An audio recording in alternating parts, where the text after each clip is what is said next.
Hi everyone. I can see people joining. Just let the numbers clock up. Hope everyone's well. The weather's quite nice where I am. A little bit too hot, to be honest. A little bit hot and sweaty, but that's cool. So we won't, but you know, in these classes, we don't try and get our temperatures up too high. Anyway, everything's very cool, very yin style. So nothing's changed in that. So, okay, I think the numbers are still clocking up, but I'm going to just crack on. So welcome everybody. Welcome if it is your first time joining us for yoga, for fertility yoga. And welcome if you're coming back. It's always good if you come back to me. So this is week 2 of the latest 6-week block. As always, you know what, I just read out this little disclaimer. Let's get it out the way and then we can move on to what we're focusing on tonight, okay? So when practicing yoga online, it is up to the individual to assess whether they're ready for the class they've chosen, in this case, fertility yoga. Obviously, if you suffer from specific injuries or disease, it is best to consult with your doctor first. The practice of yoga asanas or postures requires you, the practitioner, to gauge the safety of your practice within your personal physical limitations. It's better to build up slowly than to force and strain. Whilst one may feel exertion, one should also feel relaxed. Definitely want you to feel relaxed. The techniques and suggestions presented in this webinar are not intended to substitute for proper medical advice, and you should always consult your doctor before beginning any new exercise program.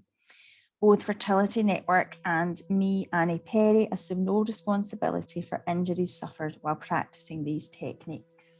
I always think that sounds scary biscuits, doesn't it? Like, what is she going to have us doing? But if you've been coming to these sessions before, you know that there's nothing. It's very, very, very gentle. I've just got a quick question on the chat that I'm just going to check.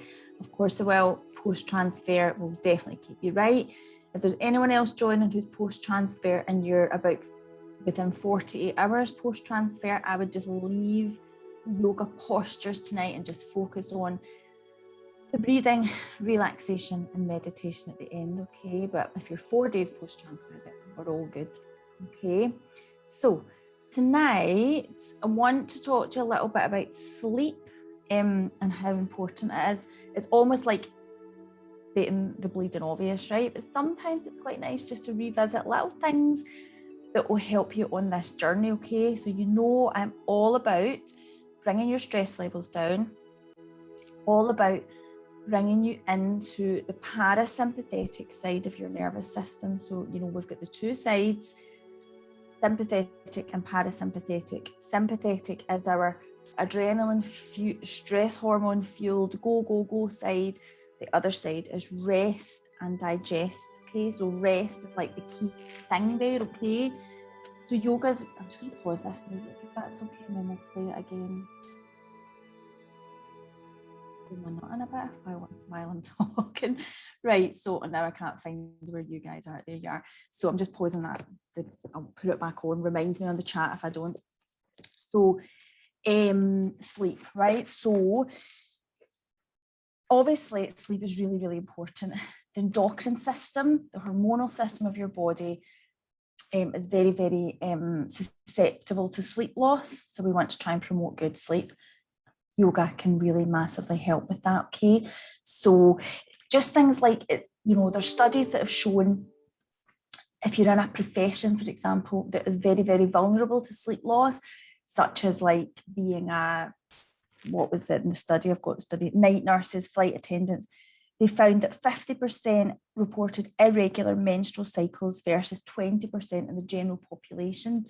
So it's very, very linked to your menstrual cycle, very, very linked to your endocrine system, okay? Getting good quality sleep, okay? So I could harp on and on about studies and blah, blah, blah. But I hate that going on too much about you should be doing this, when really we just want to relax here. We want to promote good sleep and the rest will follow, okay? But I wanted just to give you a little almost bedtime ritual to try and think about before bed. And I've taken it from one of my favourite fertility yoga books. It's called Fully Fertile, a really good book. And they talk a lot about sleep loss and that, but then they have this little ritual. So I'm just going to whiz through it now, just to plant the seed in your mind if it's something you might be interested in, right? So it's got 7 steps, okay? And we'll just talk through the steps, okay? And it's quite nice to have a very, very structured bedtime routine leading into good sleep. So we can maybe try this tonight while it's fresh in your mind. You'll have done some yoga, you'll be right into that relaxation side of your system, and hopefully we get you into a good quality sleep, okay? So step 1, duties. So you get your jammies on, brush your teeth, wash your face, etc., etc. Step 2 is called asana, where you sit in a meditative position for at least 5 minutes, okay? And you focus on, in yoga, we've got our like chakras, and one of them's the third eye. So you focus, like you close your eyes and you focus here for about 5 minutes, just breathing, okay? And it's almost like you're going over your day and downloading data. So just download it all, just watch your day on the screen of your mind, okay? Step 3 is contemplation. So now that you have observed the contents of your mind, you contemplate it. So you commend yourself for things that were good. You look at things that could have been better, and how can you work on this and make it better tomorrow? And please don't sit too much on the side of bashing yourself. Look at the good things mostly, and then have a little think about ways you could make it better. Step 4 is to breathe. You know, I'm all about promoting really good quality breath and pranayama through the body. Okay, so you're literally just taking a good series of long, slow inhales and exhales. All right. The next one is called pray, and that can mean whatever to you. Everyone's very different with that. Okay, and it's just asking to move forward in your journey with strength, grace, and ease. Okay, that's all you're asking, whether it's the universe, whatever you're asking that from. And then this one's a wee bit weird, and it's called lock, right? So then you sit, you're in your cross-legged position. You can't see my legs, but I'm sitting cross-legged, right? And you take your hands behind your back and you try and grasp onto your elbows, right? So you're reaching for your elbows. And then this is the kind of weird bit, but I quite like it, okay? So you engage energy locks in your body, right? So you engage your pelvic floor, you have a wee lift, you take your belly button towards your spine, you engage that, and then you simply take your forehead towards the floor and fold over, okay? I'll show you again over there. And that's a kind of sense of locking all those good intentions. You've breathed, you've went over your day, you've given yourself, you know, a pat on the back for things that are good. You've asked for grace to move on, and then you lock all those good intentions in, right? So that's step 6. A little bit weird, but I think it really works. The last one is relax. Now, there's a few things with this, and how guilty are we all of grabbing our phone? So you do all that, and then you have a wee scroll before bed. I'm terrible for it. And every time I do this ritual and remind myself of it, I think, don't do that. We don't want the light from the phone. So no phones. And you just have 5 minutes of no TV, no phone, uplifting books, okay? So you can read, but no crime thrillers or anything like that. That's going to send you nice, uplifting, inspirational books, okay? It might speak to you, that little ritual. It might not, but it's a really good way of promoting good quality sleep, okay? So the practice we're going to do tonight is all about promoting good quality sleep. So postures that are really, really linked to getting you in that real parasympathetic side of your nervous system, stimulating the third eye, which stimulates the pineal gland. It's a tiny little gland in the brain associated with sleep. So that's what we're going to do, okay?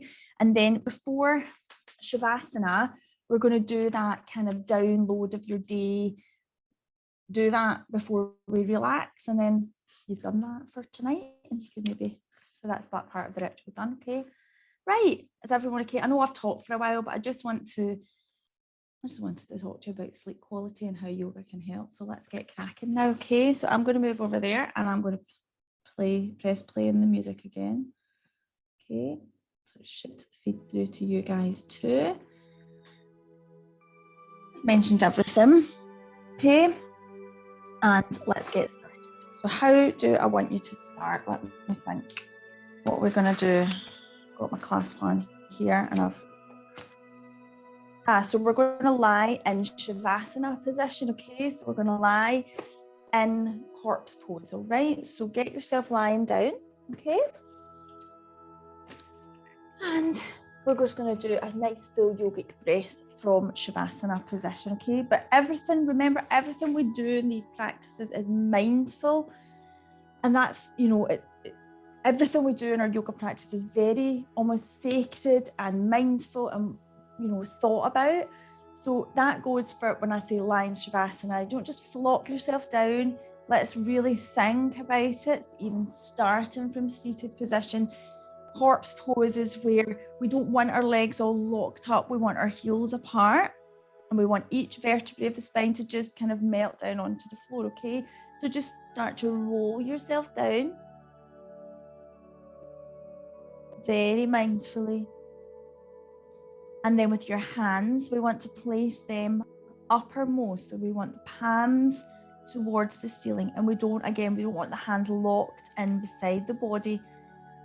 We want just to have them uppermost, okay? And there's a slight curl in your fingers, all right? I'm just going to sit up so I can talk to you a little easier.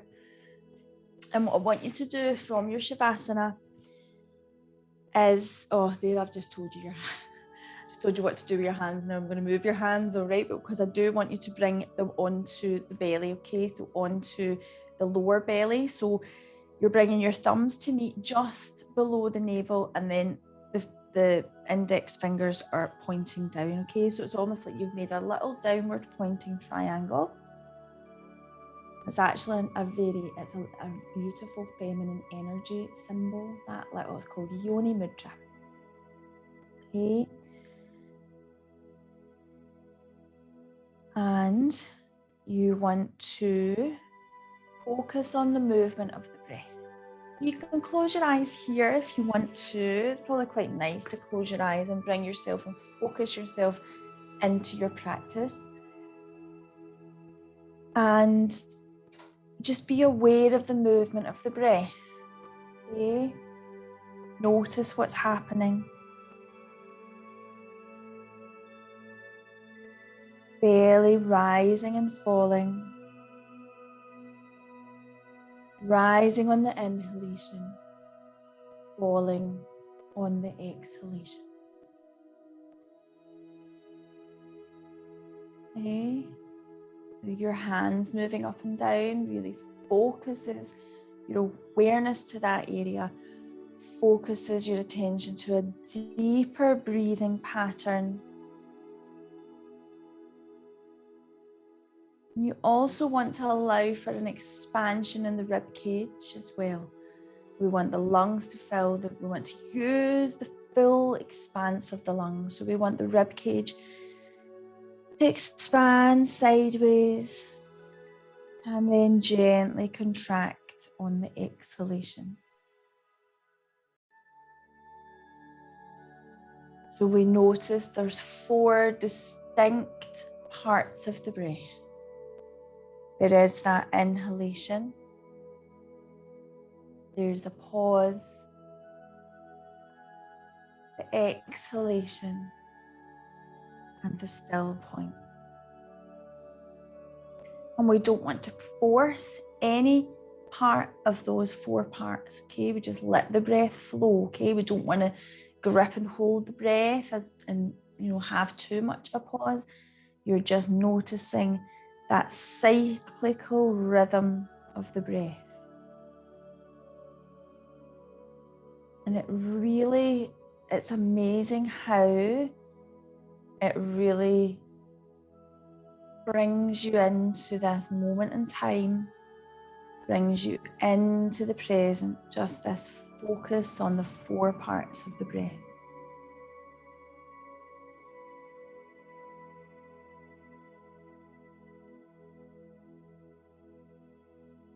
Okay. And then we're going to move, and we're still very gentle. We're still in a supine position. We're still on our back. And we're going to do a really nice sort of movement to further enhance this slowing down of the breath. So what I want you to do is from Shavasana, when you're lying flat like this, bend the knees and bring the soles of the feet onto the mat, and actually instead of having them at hip width, bring them together. Okay, so our knees are together and our legs and our ankles are together. Okay, and then your hands are still on your belly and that yoni mudra where we had them. Okay, so this is really nice. It's called seed to flower. So it's an alternation from opening and protection. Okay, so this is like the protection. Everything's closed up, and then we're going to open up the body as well. Okay, so I'll tell you what, we'll just talk through it. Okay, because we want to link the breath to it. So the first couple, you'll probably feel it's a bit jerky and it's not flowing very well, but it'll come. Okay, so from here, we're going to take an inhale, and as we do, rise the hands up and over the head. At the same time, we're going to take the knees apart, bringing the soles of the feet together and opening up with the knees. Okay, so it's like it's a reclined Baddha Konasana position. We do Baddha Konasana a lot in these classes. So this is your full expansion. Okay, then you turn the breath and you, what was that? Inhale, wasn't it? And then we exhale and close it up again, right?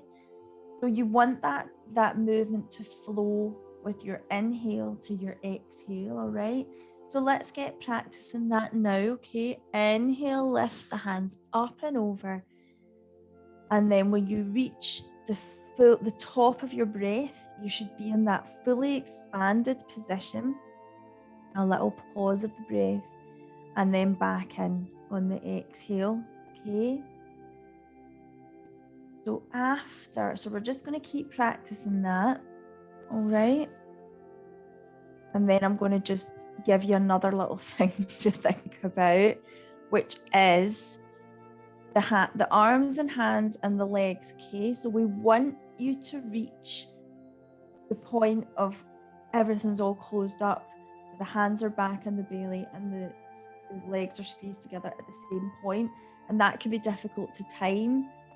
I'm terrible at it because I'll whiz over with my arms and then I take my sweet time with my legs, and but you know, it's quite nice having to focus so deeply on these things, because then it's very mindful, isn't it? Trying to link up the body with the breath.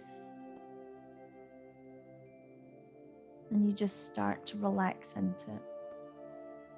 And it's a nice, gentle way as well to get our awareness drawn into the womb space, to the pelvis, to the sacral chakra, which is our second chakra, and to the root chakra as well, which is at the pelvic floor.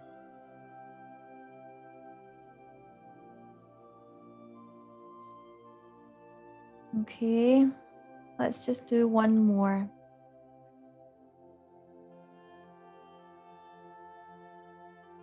And then we're going to come up to seated, all right? I hope that wasn't too, I really enjoy that one. I hope you do too. And can you see what I mean about having to think so much about it? Before you know it, you're in a little zone, aren't you? Before I move on, I just want to show you that lock part of that sleep ritual, because I don't think I showed it very well. Okay, so it's literally, this would be your meditation position you would sit in before bed. You'd be in your jammies, your face all washed. You'd be doing your download of data, contemplation, deep breathing, and then you would do this nice little lock. Okay, so the key thing is these energy locks. So I'm going like this because one's at the pelvic floor and one's at the navel to spine. So it's called the Mula Bandha and the Uddiyana Bandha. I don't want to bombard you with lots of Sanskrit terms, but that's what they are. So there's a lift there, and there's a lift so the navel comes into the back and then up a little, And then remember the hands are coming back, all right? And you're locking. So we want to go for the elbows, but if they don't go there, just grab onto forearms, okay? So there's a sense of lifting up, and then you just simply fold forward. And you breathe there for a while. Okay, that's all it is. Okay, just wanted to show you that. Right, so let's get us moving. So we're going to do this sleep enhancing practice. Fingers crossed it works really, really well. So the first thing we're going to do is a seated posture called Shakti Bandha, which is called freeing of feminine energy.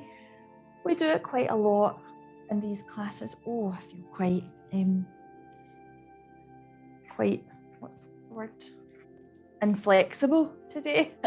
I don't think I've done any yoga today. So legs are nice and wide, but like you want to feel comfortably, like you can sit like this, okay? And remember, I'm all about lifted spines. I think I said last week, have cushions at hand so that if you feel this slump coming into the pelvis and the back and it starts to round and we close the part, a wee cushion to sit on can really help. I'm grabbing one.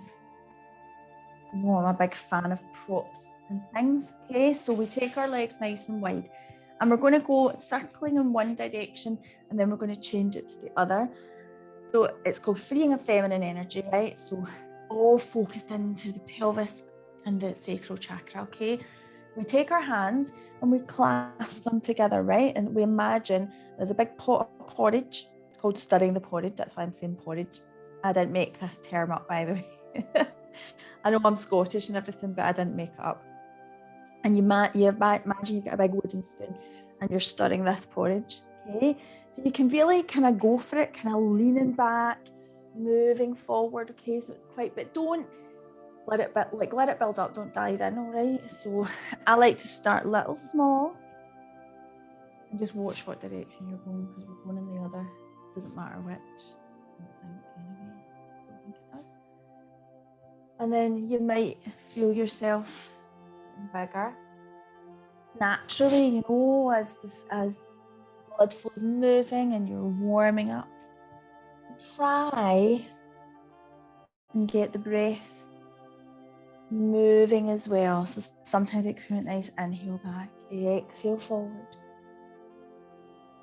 Really going to keep reminding you of your breath tonight, okay? I really am. Sometimes I forget to remind you, and sometimes it's just nice to get a little reminder because we're all guilty of it, aren't we? You know you're meant to be concentrating on the breath, but then the mind goes its little walk.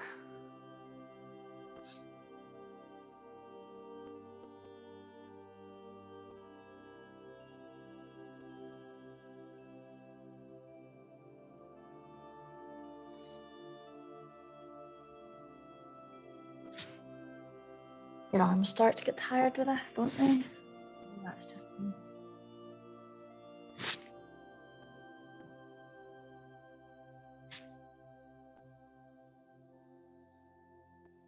Okay, I think we'll pause it there and we'll go the other way. There's a little subtle thing I want you to do, right? Look at your hands and you'll have clasped them naturally one way and one thumb's like at the front and the other's at the back, basically. Just shift, right? Shift that clasp so that the thumbs are opposite and then go the opposite direction. So what was I going there? Clockwise. I'm going to go anti-clockwise.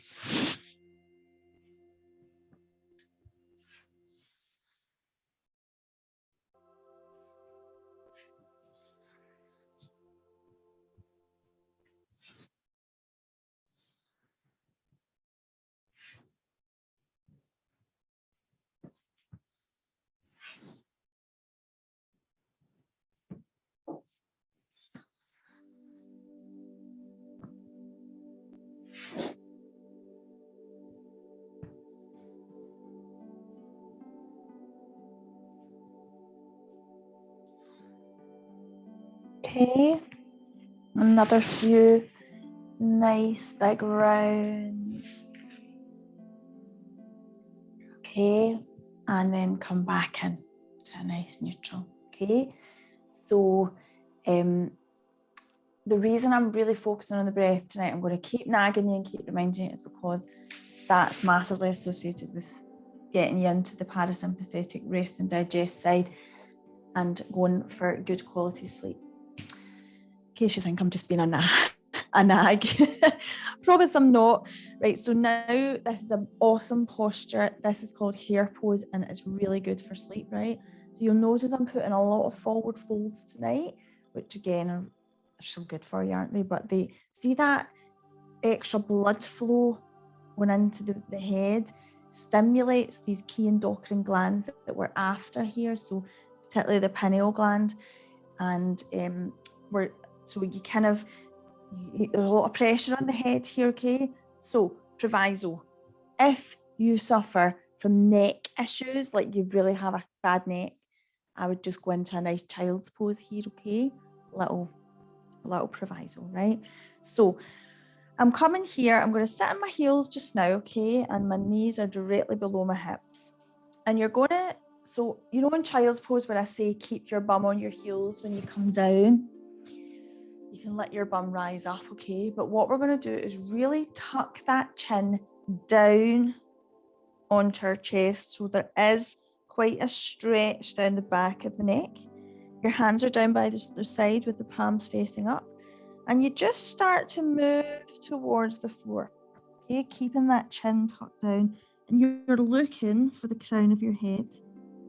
Now I've got a big bun in, so I can't find the crown of my head. So you might have to shift your hair, okay? And you can lift your bum until you feel that you're perched on the very crown of your head.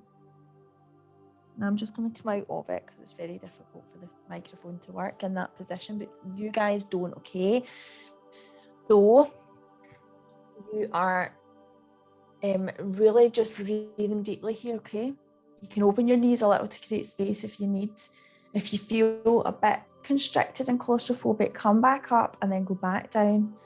But we want very deep breaths with that little bit of pressure onto the throat, because you've tucked in with the chest, that your thyroid gland's right in there. It's a nice chance to really breathe deeply in there and let all that nice blood flow to the head. Another few deep breaths.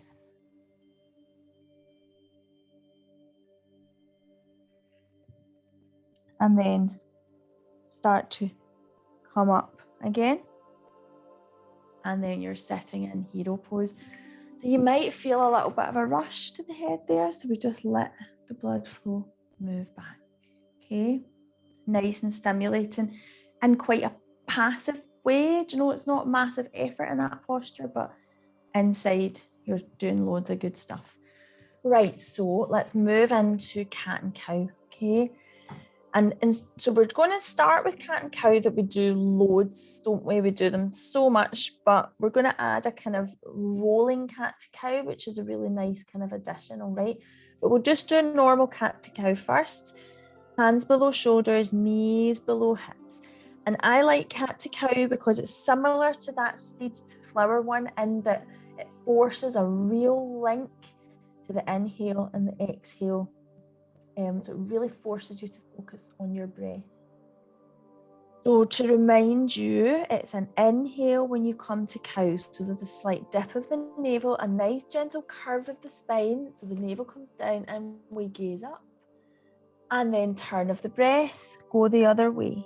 Exhale, curling up into your cat. So we're going to aim for about 5 to 10. Inhale, cow. Exhale, cat. And then I'll show you what I want you to add in, okay, to make a nice little alternative.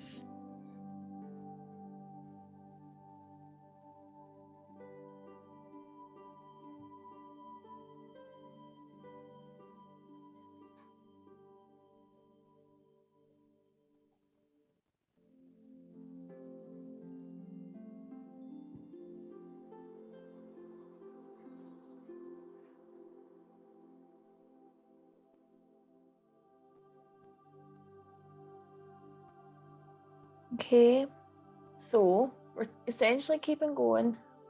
The next time you curl up, okay, come up into your angry cat and then take the bum down onto the heels.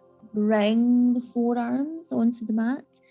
Inhale, swooping along the mat and back up to a cat. Does that make sense? So it's almost like cat to child's pose to a nice swoop along quite close to the floor, back up to cat.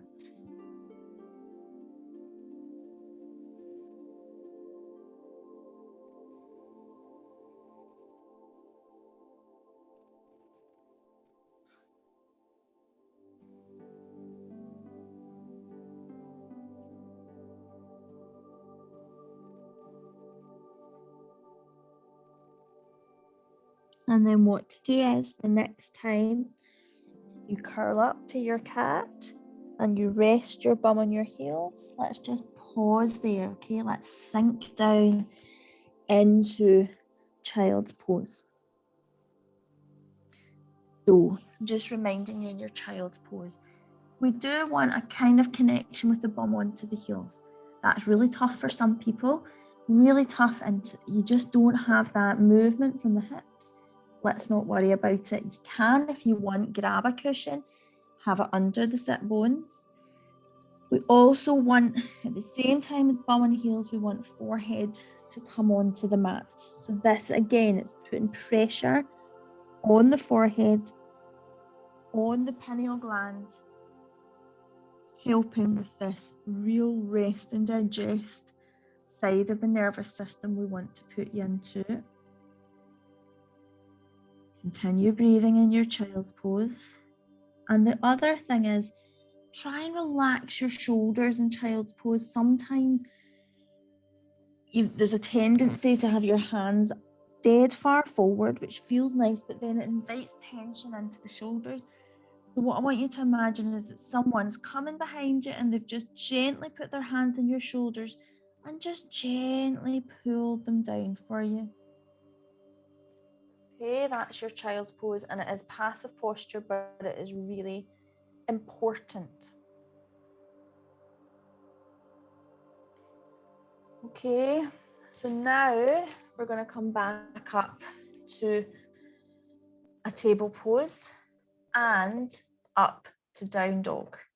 I always have this proviso with down dog, just like pause a wee second, is that one of the energies we really try and foster in fertility yoga is an energy called apana energy, and it's a kind of downward movement of energy associated with like elimination. But for women, the added thing is menstruation. So we want to support that downward flow of energy at that time. So any inversions, see when we flip the body upside down, in fertility yoga, I don't think it's good. And a lot of yoga teachers agree to flip your body up if you're menstruating. Also, it's a bit higher energy, isn't it? And you're not often in the mood when your energies are depleted and you should be nourishing and resting. So I always have to add that proviso to down dog, okay? Sounds a bit long-winded, but I just want you to know, I like to explain why I do things, and that's why. So if you're menstruating just now, then you just come back to child's pose, okay? Otherwise, let's come up to down dog, all right? So let's talk through down dog as well. Sometimes we skip over it, don't we? And it's just assumed that you know what you're doing in down dog. It's that kind of classic yoga posture, isn't it? And even if you're experienced practitioner, there's no harm in going over all the little points. So the first one I would say is that look at your hands, okay? So are the fingers nice and spread? They're not touching, they're nice and spread. And then there's a sense of kind of gripping with the fingers on the mat. So see if you took one of like, take your one hand off the mat, if you popped a little finger in, you'd feel the palm of your hand is kind of lifted. The only way I can describe it is, you know, when you see like a wee gecko on a, not that we see many of them in this country, but you know, when you're abroad and you see a gecko on the wall, that's the kind of movement with your hands, okay? We want a softness in the elbows as well when we come up. We don't want to lock out with the elbows.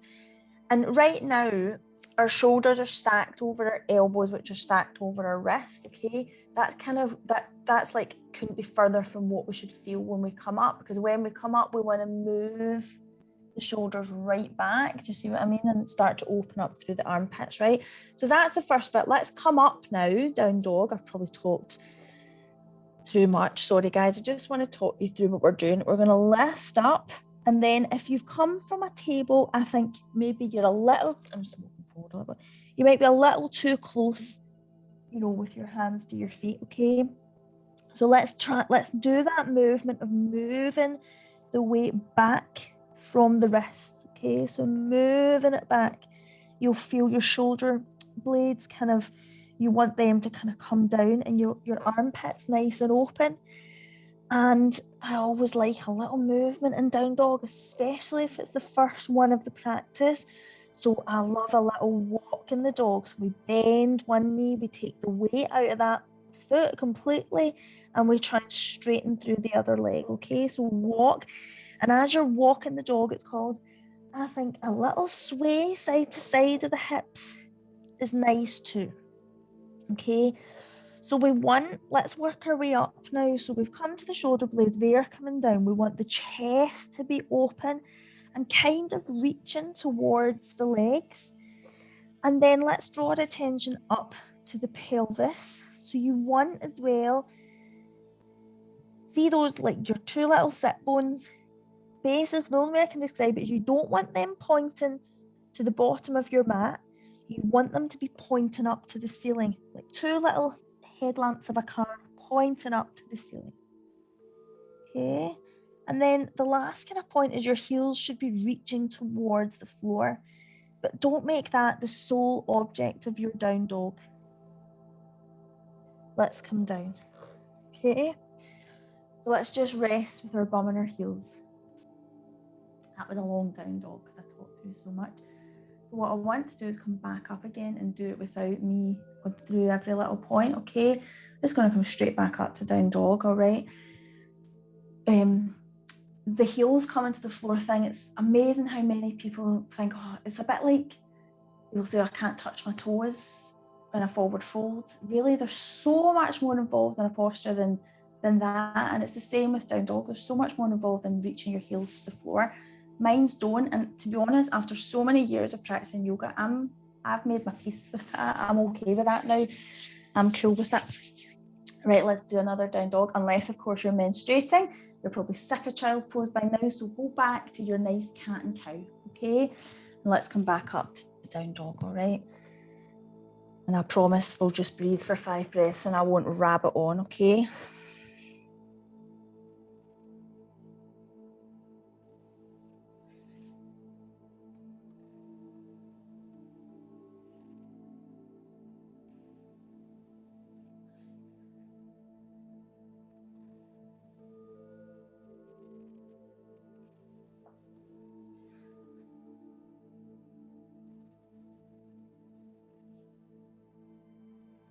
Hey guys, our next posture is standing forward fold. So if we're in down dog, it's quite nice to go to it from here. So let's begin a little walk of our feet towards our hands, and we can even just walk our hands back as well. Feet towards hands, hands towards feet. And you're probably looking at your feet now. So let's check out our feet. We want them to be nice, hip width apart. We want the toes to be spread. And you can have a softness in the knees if it's quite tight for you down the backs of your legs. Want as well to be gazing in between our legs, in between your legs, because in these forward folds, we want that crown of the head to be reaching and pointing towards the floor. And breathe as well here.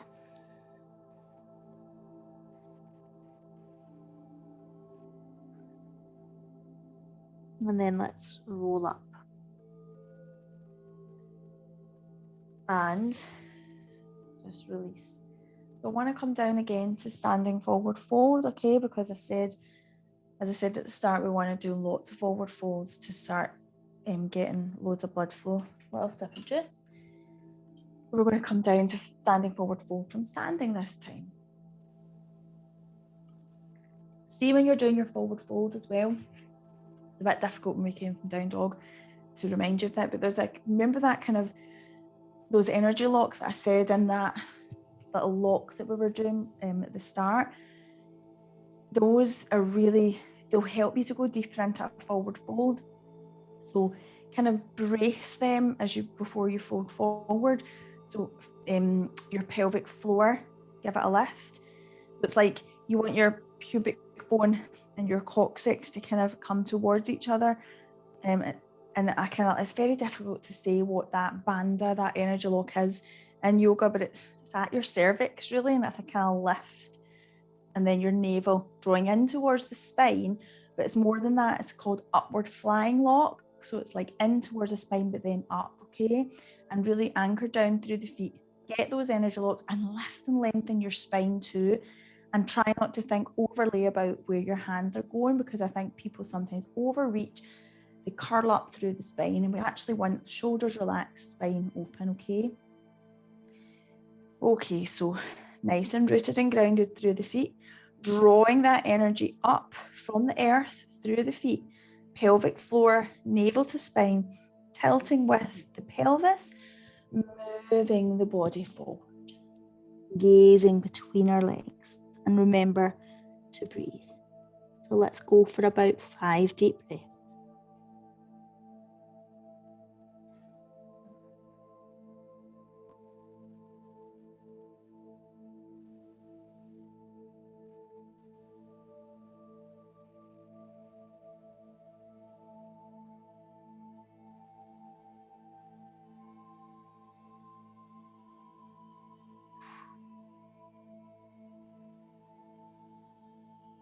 And then let's roll it up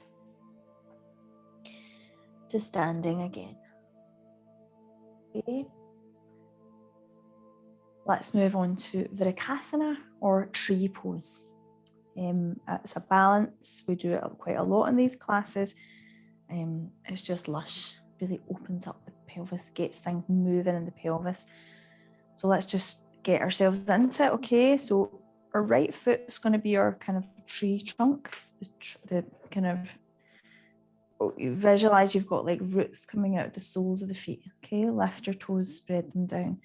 And then kind of, instead of hip width of the feet, just draw that left foot in, okay? So let's focus our awareness on the pelvis, okay? So find those little sticky out bones of the pelvis and imagine that there's a nice straight line there.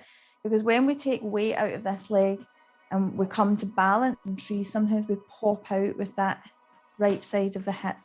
So we kind of just want to keep that nice straight line, okay? Then we're going to take our left knee and open it out to the side like a gate. And then again, straight line with that, straight-ish line with that pelvis. And then we're going to take our foot onto our calf, or we're going to take it up onto our thigh. That's not a target. Sometimes you feel like taking your foot on your thigh, sometimes you don't. It's not a target basically. Either foot, either ankle, calf, or thigh, okay? And then with the hands, take them over your heart. Find a little point to gaze at. Focus even on the third eye, and breathe.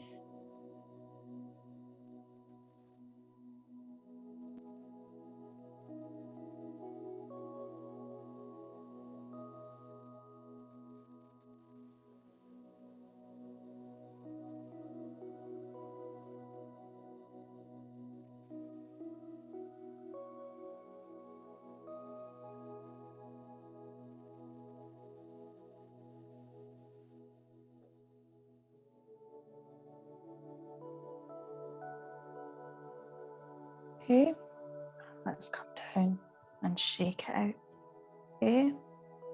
And over to the other side. So really with this knee opening up, try and open it up as much as you can. And also kind of stay, so I'm opening up with that right knee, okay, and I'm taking it back.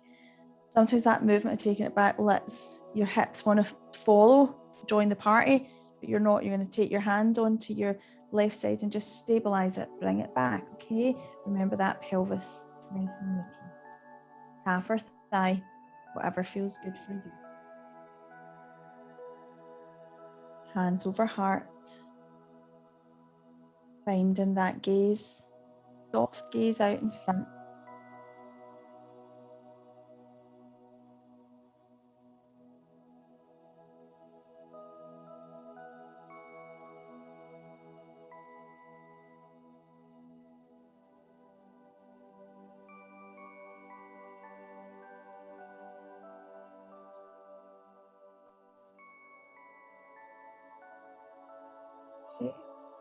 And down.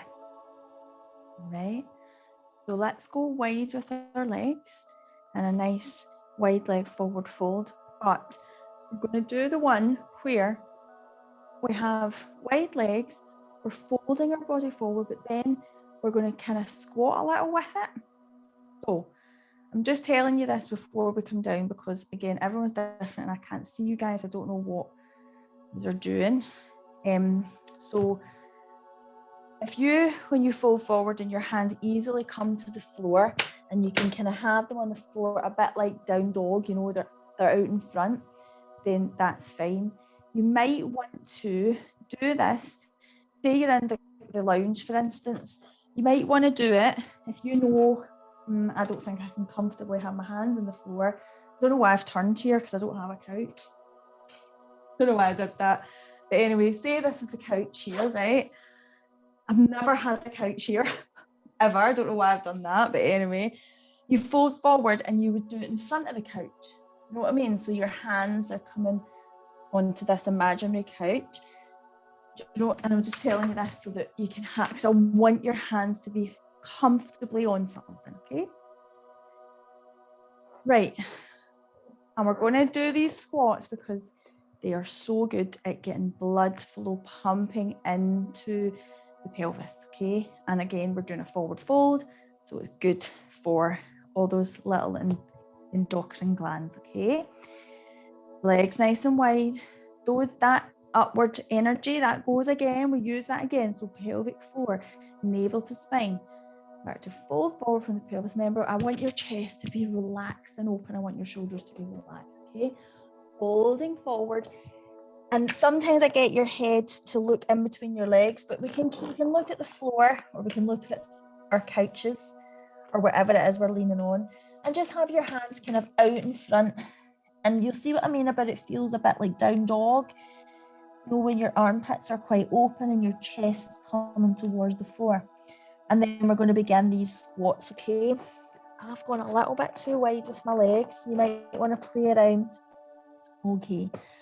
So we drop down with the sit bones and we bend into the knees and we rise and straighten again. Okay, so do that with the breath. So inhale, stiffen down, exhale, lift. In fact, opposite, I'm really sorry. So straight legs, inhale, exhale, sinking down. Inhale, exhale.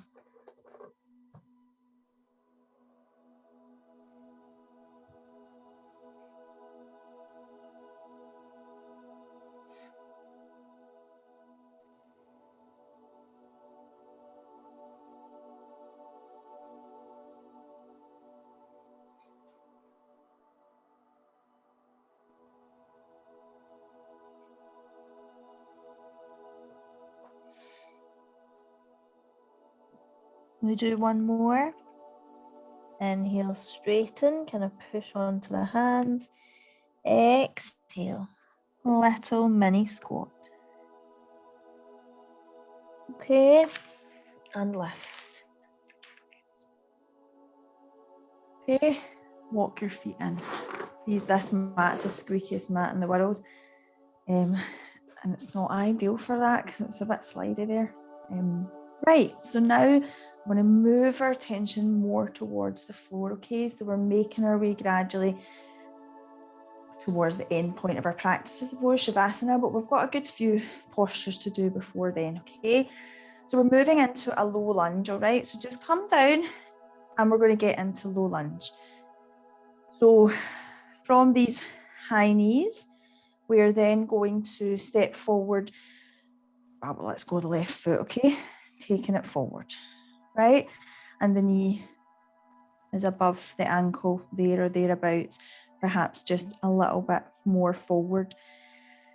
Okay, so the back knee, this is where you can really open up down the front of the pelvis, get ligaments kind of going there, so you can slide that knee back, okay? So we are going to stay upright. Sometimes we do a low lunge and we've got our hands on the floor, but we're going to stay upright, okay? We're going to really let the body weight kind of help us here, kind of sinking down.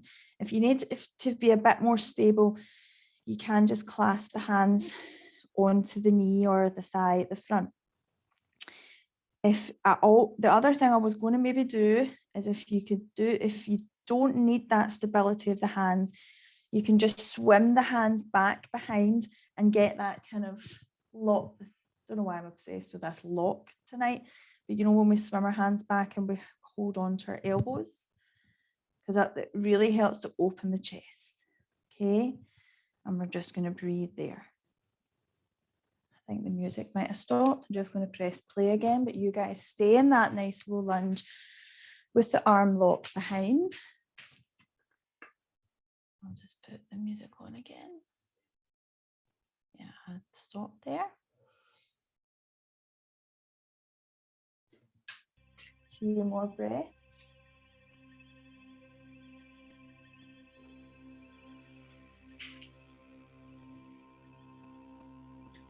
And then unlock your hands and we're going to make our way to the other side, okay? However it is you need to get there, but come back into this nice high knee position.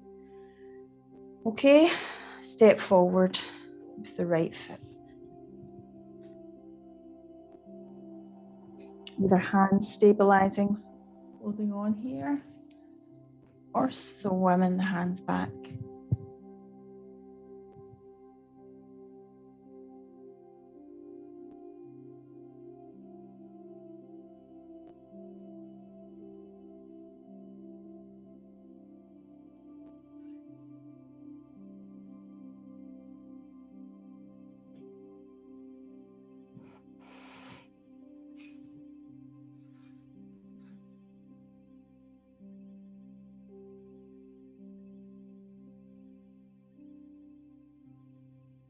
Okay, and come back up to high knees.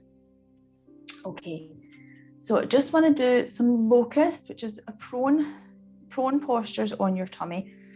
I would say these are probably more suited towards the first, so after menstruation leading up to ovulation and slightly after ovulation.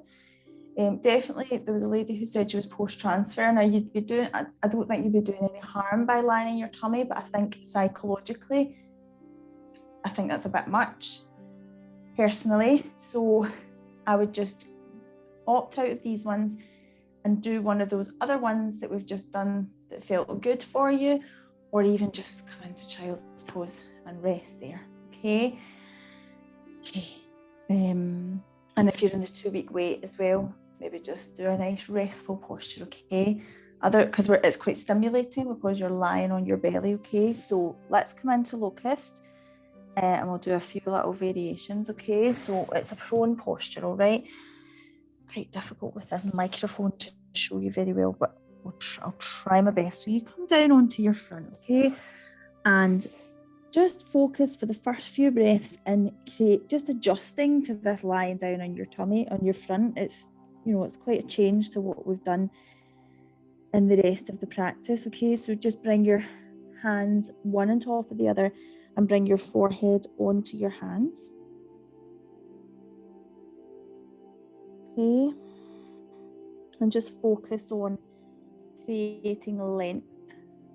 You almost want to, you want your hips to be nice and straight. You don't want to twist. You want one hip any higher than the other.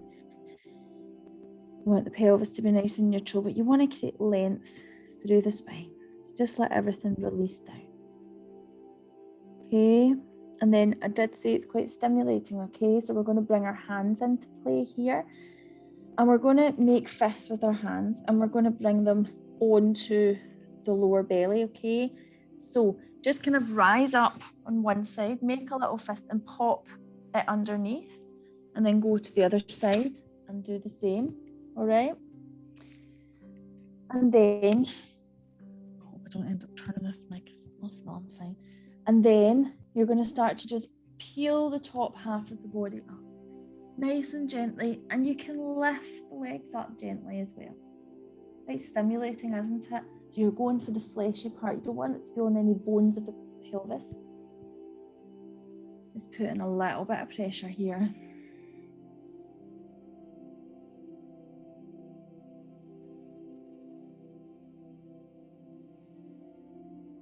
And then down. And then take your hands out from there and take them all the way out in front, okay? And then we're going to do one more locust where we lift up the hands and we lift up the legs, okay, with the hands reaching out in front. Okay, so you start off with your forehead on the mat, totally releasing, and then you inhale and lift, and it's like you're hovering.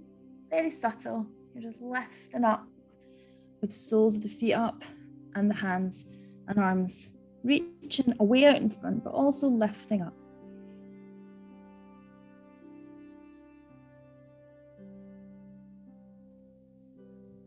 Okay, and release down. And then we're going to bring our hands under our shoulders and lift all the way up and over into child's pose. And we'll just have a few breaths in child's pose.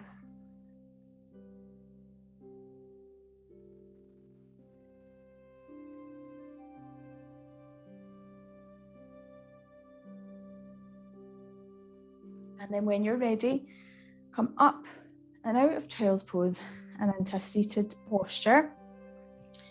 And I'm just going to do one last forward fold before we do our final relaxation, okay? All about forward fold tonight. We've done them from standing, we've done lots. This is a seated one, okay? So I want you to take your right leg nice and straight and take your left foot and place it as high up as you can onto your right thigh, okay? Both sit bones rooted and grounded, okay? That straight leg, nice and active. And we're just slightly going to turn so that we're over the straight leg, okay? Just a slight turn of the heart space. We're going to lift and lengthen, pelvic floor, navel to spine, lifting up, and then folding over. Just reaching, and imagine we're reaching beyond the knee. It's called head to knee pose, but really we want the head to be reaching beyond the knee.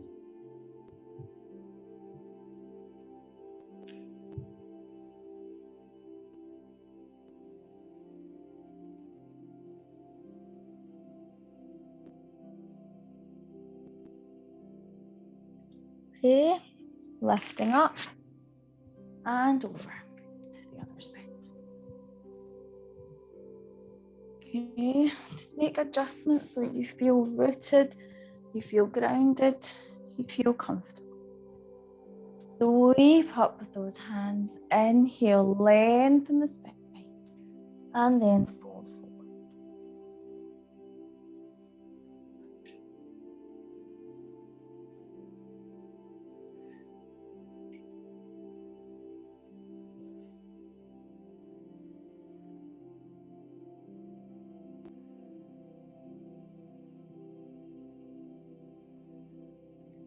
Okay, and lift, and then just take both legs straight out and give them a wobble.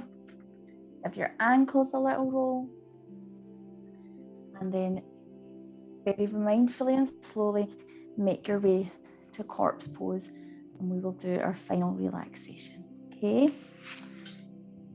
I'll let you have time to do that. So if it's the first time you've joined us, we never, ever, ever skip Shavasana. It's my golden rule. So please don't.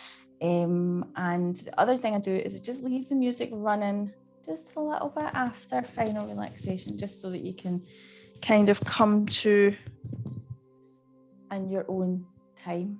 All right. So get yourself, so we've basically topped and tailed our practice with Shavasana tonight, which I think is quite a nice thing to do. So get yourself, I talked you through it at the start of the practice, so do it again very mindfully, moving to Shavasana. And I said we're going to do that letting go of today little meditation at the start. So it's called Anidaya Bhavana, and it is a really nice therapeutic tool for reviewing and analysing the day, all right? So if you were here last week, I was all about, and as I am every single week, I'm about self-love and self-care and just really honouring yourself going through what you guys are going through. So, and I said at the start of the practice, when you're going through the day and you're contemplating, err on the side of giving yourself a pat on the back as opposed to giving yourself a bashing. Okay, that's the only thing I'm going to say to you. All right, be kind, be very kind. Okay, so I'm doing it before I kind of talk you into a deeper relaxation, because I like to do it at the start of the relaxation, because then you don't get yourself all relaxed and then start going over things in your mind. Okay, that's the way I like to do it. So we're going to do that now. Okay, so basically, remember what I said, you're looking at the third eye. So you're closing the eyes over. You're drawing your awareness to the third eye. And you're just having that play by play of the day. Okay? You're not getting into any dialogue with the thoughts. It is witnessing the memory of the day as it unfolded. So you keep the order of the events. You don't judge the events, you see them as they happen. You start with waking up and how you felt mentally and physically.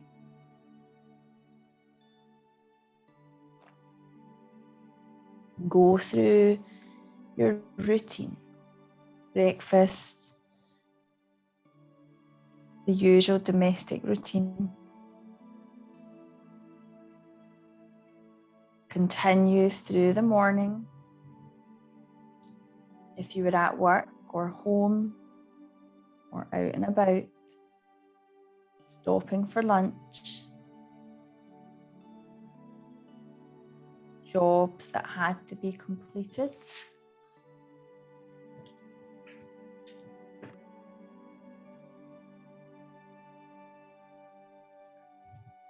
Things you had to do.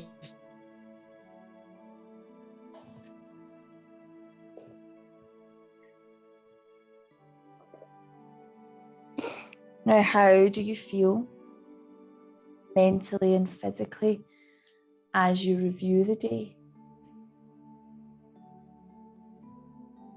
Did you worry about anything?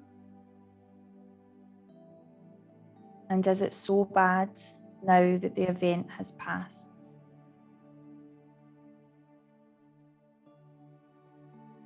If you were concerned about today in any way,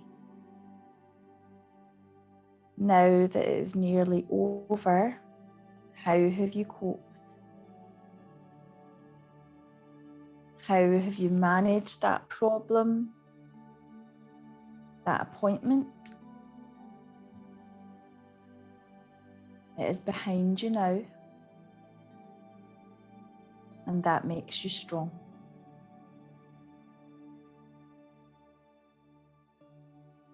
The actions of today are part of your character. So you've learned a lesson from today to help you with tomorrow. Each day brings lessons which strengthen our mind and allow us to grow. Would you have lived today any other way?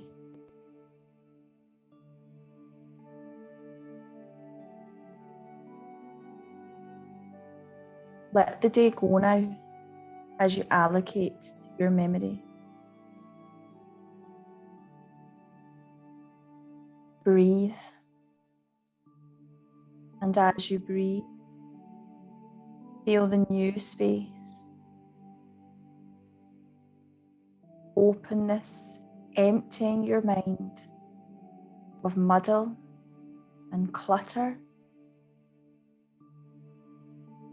Let it flow away, roll away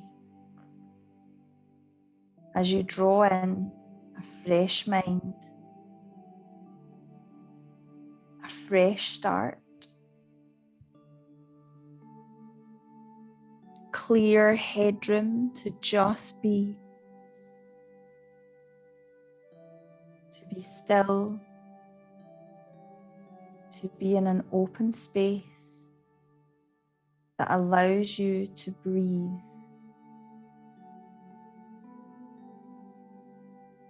With each inhalation, feel the clearing, the cleansing, the brushing away, as relaxation now flows into your mind.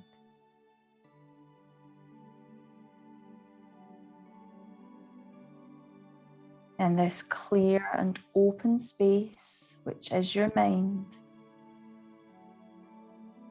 you now have a fresh new day ahead tomorrow. Be still and realize that the mind is only your thoughts in transit.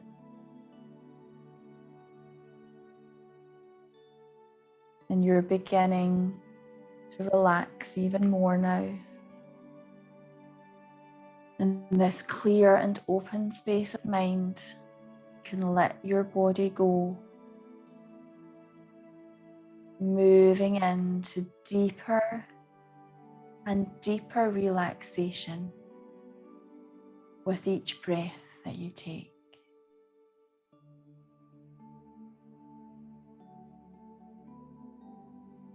The body feels really heavy now. Feels like it's melting down, sinking deeper, feeling secure, feeling at ease, releasing, feeling the body soften, melting down deep into relaxation. Releasing, allowing the body to let go, to feel the entire body surrender.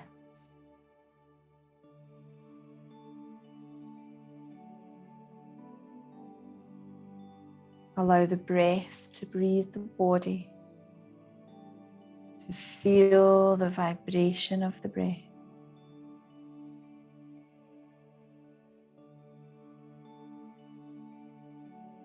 Melting down. I am in my center. I am relaxed. At this precious moment in time, I am completely free. So thank you so much for spending this time with me tonight. I hope to see you next week again for week 3.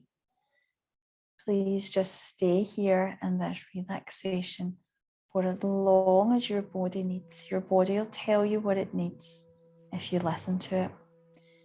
So I'm going to bow to you now and say thank you, and sending out lots of love to you all, whatever stage you're at in this journey you're on.